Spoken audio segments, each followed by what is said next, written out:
Présentation de la profession de foi aujourd'hui, peut-être un petit peu tardivement, non?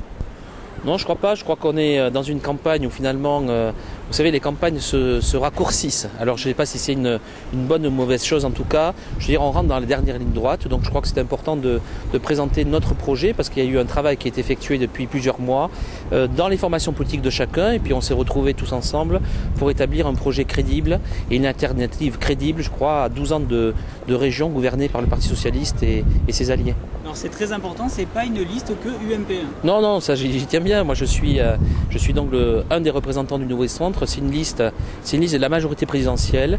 Nous on a assumé au Nouveau Centre d'être la majorité présidentielle.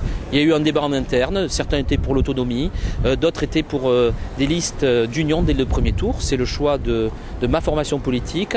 C'est un choix pour ces élections. Il y aura peut-être d'autres choix pour d'autres élections. Je crois qu'il est important aujourd'hui, dans un contexte de crise et dans un contexte aujourd'hui difficile, de montrer aussi qu'on est unis et qu'on a une volonté, c'est aussi d'avoir des régions mieux gouvernées.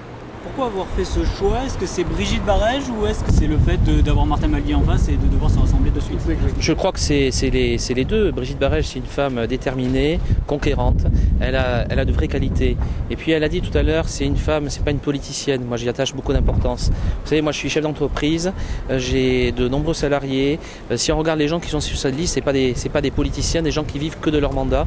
Ça, je crois que c'est aussi une notion importante. Et puis une notion aussi avec une vraie volonté aujourd'hui d'apporter une alternative. Ça ne va pas en Midi-Pyrénées. Je crois qu'aujourd'hui, le constat il est clair. On est une région, certes, il fait beau, le patrimoine est formidable, mais est-ce qu'on parle de Midi-Pyrénées dans l'Europe? Je ne crois pas.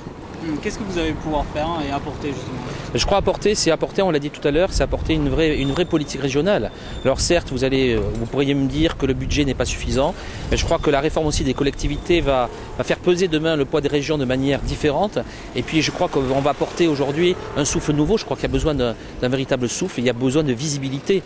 On est aujourd'hui là ici sur la place du Capitole. Si vous interrogez les Toulousains, ils ne sauront pas quelle est la politique régionale. Je crois que c'est ça qui est extrêmement grave.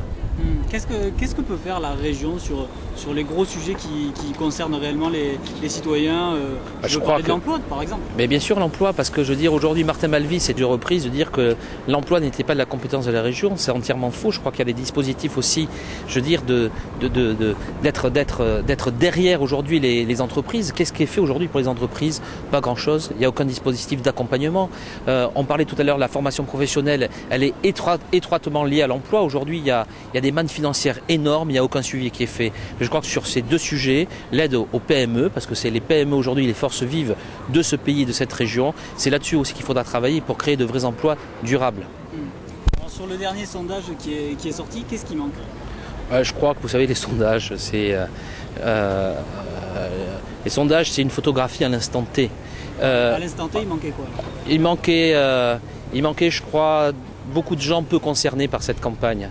C'est, je crois, le plus grave. Moi, je crois notre victoire à tous, c'est que les gens aillent voter. Ça, c'est une victoire collective. C'est une victoire collective que l'on doit espérer, que chaque parti aujourd'hui qui se présente doit espérer. La deuxième chose qui peut manquer aujourd'hui, c'est je crois, le manque d'engouement aussi pour les gens pour ces élections. Alors c'est peut-être aussi de notre faute à nous, bien sûr qu'il faut se remettre en question, mais c'est également du fait que le débat a été extrêmement nationalisé. Je crois que c'est une erreur. Il s'agit bien d'élections locales. Il n'y a pas de vote sanction par rapport ni à un gouvernement ni à un président de la République.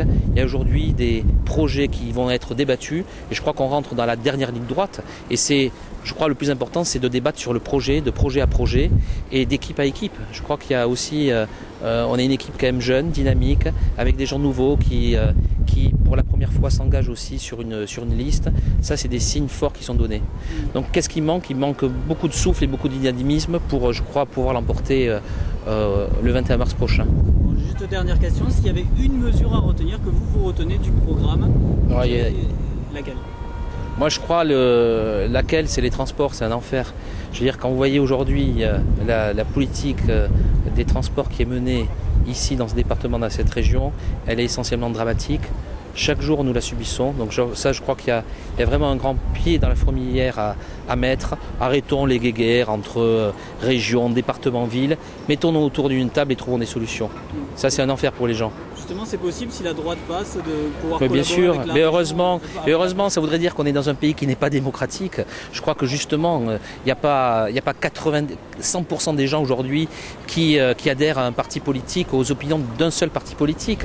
Et je crois que la démocratie, c'est l'expression justement des pluralités. Et je crois qu'aujourd'hui, justement, ce pluralisme doit se manifester lors du 21 mars prochain.